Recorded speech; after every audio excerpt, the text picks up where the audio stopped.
Okay, सो आज हमने पढ़ना है पेप्टिक अल्सर डिजीज़ की ट्रीटमेंट। कौन सी ड्रग्स हम यूज़ कर सकते हैं पेप्टिक अल्सर डिजीज़ के लिए और गर्ड के लिए, that is gastro-oesophageal reflux disease. तो सबसे पहले हमने देखना है पैथोजेनेसिस के होती किस तरीके से है पेप्टिक अल्सर डिजीज़ या गर्ड। ठीक, सो पेप्टिक अल्सर डिजीज़ ये होती क्यों है कि हमारे स्टमक में दो टाइप के मैकेनिज़म्स होते हैं। ठीक, एक होते हैं आपके प्रोटेक्टिव मैकेनिज़म्स और दूसरे आपके पास होते हैं डिस्ट्रक्टिव मैकेनिज़म्स। ठीक, तो जब कभी भी आपके स्टमक में प्रोटेक्टिव और डिस्ट्रक्टिव मैकेनिज़म्स का डिसबैलेंस हो जाए तो उसकी वजह से पेप्टिक अल्सर डिजीज़ हो सकती है। प्रोटेक्टिव मैकेनिज़म्स में आपके पास क्या है, म्यूकस लेयर है, ठीक, बाइकार्बोनेट्स हैं, प्रोस्टाग्लैंडिन्स हैं जो क्या करते हैं आपके स्टमक को प्रोटेक्ट करते हैं against the harmful action of acid. जबकि डिस्ट्रक्टिव के अंदर आपका HCl है।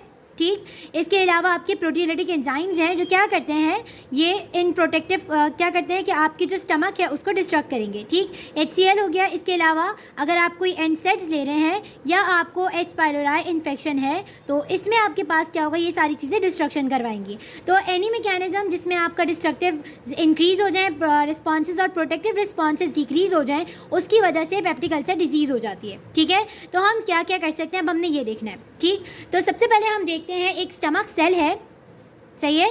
इस स्टमक सेल का क्या काम होता है, एसिड की रिलीज़ करवाना। मेन जो आपका प्रॉब्लम है वो एसिड का होता है ज़्यादातर केसेस के अंदर।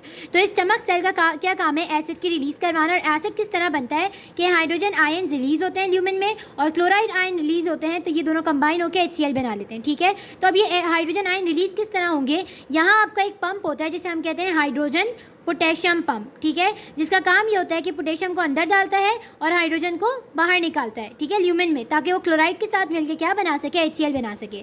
तो ये मसला होता है, ये जो प्रोसेस है ये होता है वो कैसे रहा होता है। तो यहाँ पे आपके पास रिसेप्टर्स हैं जिन पे क्या क्या एक्ट करता है आपका गैस्ट्रिन, ठीक, गैस्ट्रिन, हिस्टामिन, ठीक है, और एसिटाइल कोलिन, ये तीनों इस रिसेप्टर पे काम करते हैं। ठीक, आके इस रिसेप्टर से क्या एक्टिवेट होता है आपका साइक्लिक AMP बनता है जो क्या करवाएगा, प्रोटीन काइनेसिस को एक्टिवेट करवाएगा and then that will activate these channels. तो फिर ये आपका hydrogen potassium ATPase pump activate हो जाता है। ठीक है, तो इस तरीके से आपकी एसिड की सिक्रीशन होती है। तो हम क्या कर सकते हैं, हम ये कर सकते हैं कि इस पूरे प्रोसेस में जितने स्टेप्स हैं हम उनको इनहिबिट कर दें ताकि आपका पेप्टिक अल्सर डिजीज़ ट्रीट हो सके। ठीक है, तो हम सबसे पहले हम क्या देखते हैं, हम इसकी ट्रीटमेंट रेजिमेंट देख लेते हैं। एक तो हो गया कि अगर आपको H pylori इन्फेक्शन है तो आप इसके लिए क्या करते हो, इसके लिए हम लेते हैं एंटी माइक्रोबियल एजेंट्स। ठीक है, सबसे पहले हमने ये करना है, एंटी माइक्रोबियल्स देने, सही। दूसरी बात, अगर आपको NSAID की वजह से हो रहा है तो आप उस NSAIDs को की थेरेपी को स्टॉप करवा दोगे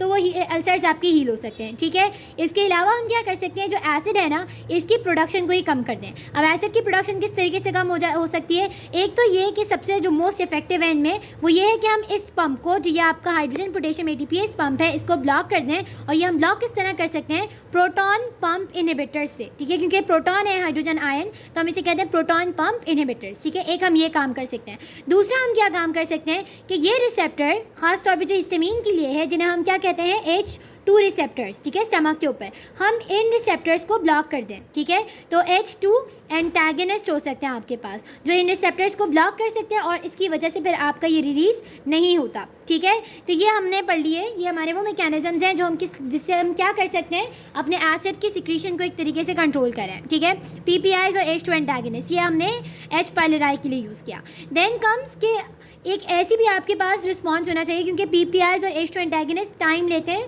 अपना एक्शन करवाने के लिए, तो आपके पास कोई ऐसी ड्रग भी होनी चाहिए जो फौरी तौर पे सूट कर दे म्यूकोजा को। ठीक है, तो उसके लिए हम क्या यूज़ कर सकते हैं, म्यूकोजल प्रोटेक्टिव एजेंट्स यूज़ कर सकते हैं। ठीक है, जिसके अंदर बहुत सारे नाम हैं, तीन बुक में मेंशन है, तो वो म्यूकोजल प्रोटेक्टिव एजेंट्स हम यूज़ कर सकते हैं। ठीक, इसके अलावा एक और चीज़ थी जो हमने यहाँ पढ़ा कि प्रोस्टाग्लैंडिन्स क्या करते हैं, आपकी म्यूकोजा को प्रोटेक्टिव रिस्पॉन्स प्रोवाइड कर रहे होते हैं। तो हम क्या यूज़ कर सकते हैं, प्रोस्टाग्लैंडिन एनालॉग्स यूज़ कर सकते हैं या प्रोस्टाग्लैंडिन्स यूज़ कर सकते हैं सिंपली, जिसकी वजह से क्या हो सकता है, आपका ये जो पेप्टिक अल्सर डिजीज़ है ये ट्रीट हो जाए। ठीक। सो ये हमारी एक बेसिक सा ओवरव्यू था कि जब भी आपका प्रोटेक्टिव और डिस्ट्रक्टिव रिस्पॉन्सेज डिसबैलेंस होंगे तो आपकी पेप्टिक अल्सर डिजीज़ हो सकती है। ठीक है। और पेप्टिक अल्सर डिजीज़ से पहले यूजुअली किस तरह की प्रेजेंटेशन होती है? गर्ट की होती है, गैस्ट्रोइसोफेजियल रिफ्लक्स डिजीज़, जिसमें आपको खाने के बाद जलन फील होती है, हार्टबर्न फील होता है, एंड दैट लीड्स टू, जब वो उसे छोड़ दिया जाए तो वो क्या करवा सकते हैं? पेप्टिक अल्सर करवा सकता है। ठीक है, जो यूजुअली स्टमक में या ड्यूडेनम में होता है। ठीक है। सो अब वन बाय वन हम डिटेल में इसको देखते हैं कि हमारे ट्रीटमेंट क्या क्या है। सबसे पहले आती है आपकी एंटीमाइक्रोबियल। एंटीमाइक्रोबियल में हमने क्या क्या पढ़नी है? एंटीमाइक्रोबियल यहाँ मेंशन है। एंटीमाइक्रोबियल में हम देखते हैं कि एच पाइलोरी को इरेडिकेट करने के लिए आपके पास दो किस्म की थेरेपीज़ होती हैं। ठीक है, एक को हम कहते हैं ट्रिपल थेरेपी, ठीक, और एक को हम कहते हैं क्वाड्रुपल थेरेपी। ठीक है, और quadruple therapy first line indication है, हम ये वाली ज़्यादा यूज़ कर रहे होते हैं, क्वाड्रुपल थेरेपी। ठीक, तो क्वाड्रुपल नाम से पता चल रहा है 4 ड्रग्स हैं इसके अंदर। कौन कौन सी ड्रग्स हैं आपकी? सबसे पहले दोनों में, चाहे वो ट्रिपल हो या क्वाड्रुपल हो, हम पीपीआईज देते हैं। क्यों देते हैं मैं 1 मिनट बाद बताती हूँ। सो पीपीआईज देंगे। ठीक है, इसके अलावा हम, क्योंकि ये एक बैक्टीरिया है जो एच पाइलोराई, तो हम इसके लिए क्या देंगे? एंटीबायोटिक्स देंगे, जिनमें आपके पास है मेट्रोनाइडाजोल। ठीक है, मेट्रोनाइडाजोल देंगे। इसके अलावा हम क्या दे सकते हैं? टेट्रासाइक्लिन। ठीक है, और हम देंगे इसके साथ बिस्मथ सबसेलिसाइलेट। ठीक है, अब ये क्यों क्यों देते हैं? ठीक, पीपीआई, मेट्रोनाइडाजोल और टेट्रासाइक्लिन हम क्यों दे रहे हैं? एज एन एंटीबायोटिक दे रहे हैं उस एच पाइलोराई को इरेडिकेट करने के लिए। जबकि बिस्मथ हम इसलिए देते हैं ताकि जो आपका ऑलरेडी फॉर्म्ड अल्सर है ये उसके ऊपर एक सूदिंग लेयर बना सके, ठीक, उसको कोट कर सके, और जो अंडरलाइंग अल्सर है उसके ऊपर एसिड की सिक्रीशन की वजह से कोई इफेक्ट्स ना आए, वो अपना टाइम लेके हील हो सके। और पीपीआईज क्यों देते हैं? ताकि हमारी जो एसिड की सिक्रीशन है वो कम हो सके, ताकि जो आपका अल्सर है वो उसे टाइम मिल जाए हील होने के लिए। ठीक है, ये क्वाड्रुपल थेरेपी है। ट्रिपल थेरेपी हम याद रख सकते हैं कैप के निमोनिक से, ठीक, जिसमें आपके पास C इज़ फॉर क्लेरिथ्रोमाइसिन, ठीक, A इज़ फॉर एमॉक्सिसिलिन। इसके साथ हम मेट्रोनाइडाजोल भी दे सकते हैं अगर एमॉक्सिसिलिन पेनिसिलिन एलर्जिक है। ठीक, और आपका PPI यानी प्रोटीन पम्प इनहिबिटर। ठीक है, इसे हम डिटेल में आगे पढ़ेंगे। तो ये हो जाती है आपकी एंटीमाइक्रोबियल थेरेपी, और इसकी सारी पैथोलॉजी के अंदर बाकी सारी चीज़ें गिवन है कि इसको हम किस तरह डायग्नोज कर सकते हैं। इन्वेजिव टेस्टिंग भी होती है और नॉन इन्वेजिव टेस्टिंग भी होती है। ठीक है, तो ये हमारी हो गए एंटीमाइक्रोबियल एजेंट्स। सेकेंडली हम देखते हैं H2 एंटागनिस्ट। ठीक, H2 एंटागनिस्ट में आपके पास कौन कौन से ग्रुप्स आते हैं? आपने ना ज़्यादातर ड्रग्स जो होती हैं उनके सफिक्स होते हैं, ठीक है, जो सब में मिल रहे होते हैं। यहाँ पे आपके पास में क्या मिल रहा है? डिटिडीन मिल रहा है, ठीक है, या डीन मिल रहा है। जितने भी ड्रग्स हैं हमारे पास, जैसे सिमिटिडीन, ठीक है, फेमोटिडीन, ठीक, इसके अलावा हमें दी हुई है एक नाइज़ेटाडीन, ठीक है, और रेनेटिडीन। चाहिए, ये सारी टिडीन ड्रग्स हैं जो आपने देखनी है। तो H2 एंटागनिस्ट क्या काम करता है? देखो, H2 एंटागनिस्ट का काम क्या है कि जो आपके स्टमक सेल्स के ऊपर H2 रिसेप्टर्स है ना, उनको ये क्या करता है? कंपेटिटिवली ब्लॉक कर देता है। कंपेटिटिवली मतलब ये आके इसके साथ, जिसका सबस्ट्रेट है उसके साथ कंपटीशन करके वहाँ पे आके ये अटैच हो जाता है। तो कंपेटिटिवली ब्लॉक कर देता है H2 रिसेप्टर्स को। तो जब हिस्टामीन आएगा तो हिस्टामीन इसके साथ बाइंड नहीं हो पाएगा। ठीक है, जब बाइंड नहीं होगा तो आपके सिग्नल्स ही मिलेंगे, सेल को सिग्नल्स ही मिलेंगे, तो एसिड की सिक्रीशन कम हो जाएगी। ठीक है, हमने क्या किया है? सिग्नल आने से पहले ही इस मामले को रोक दिया है कि आपका एसिड बने ही ना। ठीक है, तो H2 एंटागनिस्ट में हम ये कर रहे हैं। सही, अब इसकी जो आपको ड्रग्स दी हुई है, सिमिटिडीन, फेमोटिडीन, नाइज़ेटाडीन और रानिटिडीन, ये ड्रग्स हम सब चीज़ों के लिए यूज़ कर सकते हैं, यानी पेप्टिक अल्सर्स के लिए यूज़ कर सकते हैं, एक्यूट स्ट्रेस अल्सर्स के लिए, लेकिन बट स्टिल आपके PPI ज़्यादा कॉमन यूज़ के अंदर है। ठीक है, तो इनके थेरेप्यूटिक यूजेस में आपके पास क्या क्या दिया हुआ है बुक में? पेप्टिक अल्सर्स दिए हुए, ठीक है, एक्यूट स्ट्रेस अल्सर्स दिए हुए, सही, गर्ड दिया हुआ है आपको, और क्या दिया हुआ है? और कोई भी डिजीज, और नहीं, बस इतने ही हैं, 3 ही आपके पास दिए हुए हैं हमें मेंशन कि इनके अंदर हम ये यूज़ कर सकते हैं। ठीक है, peptic ulcer disease, acute stress और गर्ड। सही, अब एक्शन मैंने आपको बता दिया है किस तरीके से करता है, और इन ड्रग्स में पेप्टिक अल्सर हो, एक्यूट स्ट्रेस हो या गर्ड हो, इन तीनों में हम इसे दे सकते हैं, लेकिन फिर भी इसके कोई ना कोई आपके पास इसकी जो इफेक्टिवनेस है वो उतनी अच्छी नहीं है जितनी आपकी PPIs की है। तो हम PPIs को प्रेफर करते हैं ओवर दीज ड्रग्स। ठीक, इसके अलावा इनके साइड इफेक्ट, खासतौर पर जो सिमिटिडीन है, इसका साइड इफेक्ट क्या है कि मेल्स में गायनेकोमेजिया, ठीक है, गायनेकोमेजिया करवाता है और क्या करवाता है, गैलेक्टोरिया करवाता है। ठीक है, तो इसलिए क्योंकि ये एंटी स्टेरॉइड एंड्रोजन के तौर पे काम कर रहा होता है, तो ये जो है हम नहीं देते। इसके अलावा इसके साइड इफ़ेक्ट्स क्या हो सकते हैं कि ये ब्रेन में जो H2 रिसेप्टर्स वगैरह हों उनको स्टिमुलेट करवा के उसकी वजह से कन्फ्यूजन और मेंटल इश्यूज़ करवा सकता है। ठीक, अच्छा, ये सिमेटिडीन का आपके पास जो ड्रग, सिमेटिडीन सबसे पहले हमने डिस्कवर की थी, लेकिन अब ये ज़्यादा यूज़ नहीं होती, बाकी सारी तीन फिर भी यूज़ हो जाती हैं क्योंकि इसके साइड इफ़ेक्ट्स भी आपके पास हैं। ठीक है, सिमेटिडीन की ड्रग इंटरेक्शन किसके साथ है, साइटोक्रोम P450 के साथ इसकी ड्रग इंटरेक्शन है। तो आप इसे कौन सी ड्रग्स के साथ नहीं दे सकते, जैसे वारफेरिन है, ठीक, फेनेटोइन है, क्लोपिडोग्रेल है, आप उनके साथ ये ड्रग नहीं दे सकते। ठीक, और एल्डरली पेशेंट में आप इसको अगर दे रहे हो तो उनके अंदर मेंटल इश्यूज़ वगैरह होने लगते हैं। ठीक है, तो सिमेटिडीन के ज़्यादा इन्होंने मेंशन किए हुए हैं। सही, नेक्स्ट कम्स प्रोस्टाग्लैंडिन्स। ठीक है, अब हमने क्या करना है, जो PPIs हैं क्योंकि वो थोड़ा डिटेल के अंदर है तो वो मैं आपको नेक्स्ट सेपरेट वीडियो में बताऊंगी। तो प्रोस्टाग्लैंडिन्स में हम कौन सा देंगे, प्रोस्टाग्लैंडिन E देंगे, जो क्या करता है, म्यूकोजा को सूद करवा रहा होता है। ठीक है, सिक्रीशन करवाता है म्यूकस की ज़्यादा और बाइकार्बोनेट की। ठीक है, और इनहिबिट करता है, यहाँ मेंशन कर देते हैं कि ये इनहिबिट करता है एसिड को। ठीक है, एसिड की सिक्रीशन को, और जो है स्टिमुलेट करता है किसकी सिक्रीशन को, आपके म्यूकस की सिक्रीशन को और बाइकार्ब्स की सिक्रीशन को। तो ये दोनों क्या करते हैं, जो मौजूदा एसिड है उसको न्यूट्रलाइज करके जो म्यूकस है आपकी पूरे जो अल्सर है उसके ऊपर एक सूदिंग लेयर, एक कवरिंग बना देता है। ठीक है, जिसकी वजह से जो आपका अल्सर है उसको टाइम मिल जाता है टू हील। ठीक, ये वाली बात हमारे पास हो गई। इसके अंदर आपको क्या दिया हुआ है, मीज़ोप्रोस्टॉल दिया है एक। अच्छा, मीज़ोप्रोस्टॉल इन्होंने गिवन है, इन्होंने दिया हुआ है हमें। ठीक है, अब जो ये वाले प्रोस्टाग्लैंडिन्स है ना, हम ये ज़्यादातर किन केसेस में यूज़ करते हैं, जो कि एनसेड्स इंड्यूस्ड अल्सर हो। ठीक है, एनसेड्स यूज़ करने की वजह से, non steroidal anti inflammatory drugs use करने की वजह से क्या होता है कि आपके जो ये रिस्पॉन्स, ये जो प्रोटेक्टिव और डिस्ट्रक्टिव रिस्पॉन्सेज हैं वो डिसबैलेंस हो जाते हैं। ठीक है, जैसे एस्पिरिन है, सही, तो इसकी वजह से, एनसेड्स की वजह से भी अल्सर हो सकता है, तो उसको ट्रीट करने के लिए हम ज़्यादातर मीज़ोप्रोस्टॉल देते हैं।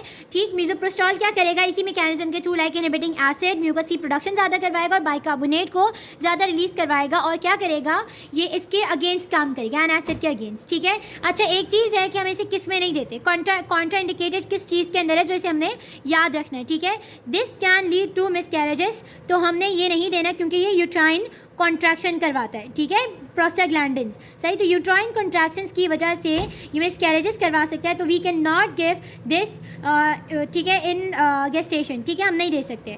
सो मीज़ोप्रोस्टॉल नॉर्मली आप दे सकते हो सबको, किस में नहीं देना, सिर्फ गेस्टेशन के अंदर नहीं देना है। अब देखिए यहाँ पर भी प्रोस्टाग्लैंडिन E के भी आपके पास कुछ, मीज़ोप्रोस्टॉल यानी ये तो एनालॉग है ना इसका। ठीक है, तो इसके भी आपके पास कुछ ना कुछ इश्यूज़ हैं। एक तो ये हो गया कि कॉन्ट्राइंडिकेटेड इस कंडीशन के अंदर, दूसरा डोज लिमिटेड डायरिया करवा सकता है ये। ठीक है, तो मतलब जो पेशेंट्स ले रहे होंगे उनमें डायरिया की कंप्लेन मिल सकती है। तो अगेन हम एनसेड इंड्यूस अल्सर के लिए भी हम बेस्ट, हमारे प्रेफर्ड ट्रीटमेंट क्या होती है, PPIs होती है। ठीक है, इन सारी ड्रग्स के ऊपर सबसे बेस्ट जो ड्रग है आपकी वो PPI है, जिसे हम डिटेल में पढ़ने वाले हैं। ठीक है, और ये जैसे प्रोफाइलैक्टिकली कोई एनसेड अगर ले रहा है ऑलरेडी तो उसको हम प्रोफाइलैक्टिकली दे सकते हैं ताकि उसको अल्सर्स ना हो। ठीक है, एक ये भी चीज़ हो गई आपकी कवर।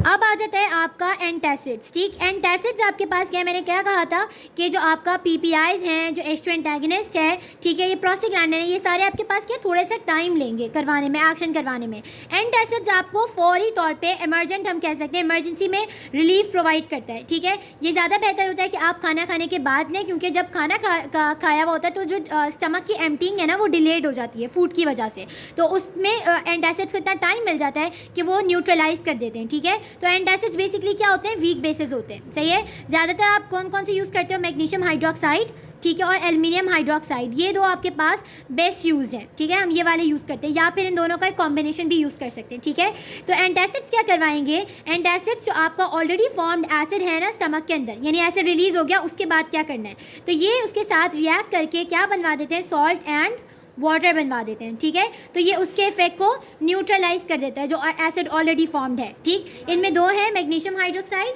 Aluminium hydroxide. ठीक है, अब इनके भी अपने अपने कुछ साइड इफ़ेक्ट्स हैं जो कि बहुत ज़्यादा आपके एक्सट्रीम किस्म के नहीं हैं। ठीक है, हल्के फुल्के हैं, तो वो हम देख लेते हैं कि मैग्नीशियम की वजह से आपका डायरिया होता है और एल्यूमिनियम की वजह से कॉन्स्टिपेशन होता है। तो इनको हम दोनों के, हम क्या करते हैं, इन दोनों को आपस में एक कंबाइंड वो देते हैं, प्रिपरेशन देते हैं, ताकि दोनों की वजह से होने वाले प्रॉब्लम्स ना हो। ठीक, इसके अलावा हम कैल्शियम कैल्शियम कार्बोनेट भी दे सकते हैं इसी की तरह, ठीक है, या फिर हम सोडियम हाइड्रोक्साइड भी दे सकते हैं, सही, सोडियम बाइकार्बोनेट भी। लेकिन सोडियम बाइकार्बोनेट देने की वजह से क्या होता है आपका कि यह आपको एल्कलोसिस की कंडीशन में ले जा सकता है, क्योंकि सोडियम ओवरलोड हो जाएगा, तो हम ये प्रेफर नहीं करते। कैल्शियम कार्बोनेट भी दिया जा सकता है, ठीक है, इस काम के लिए।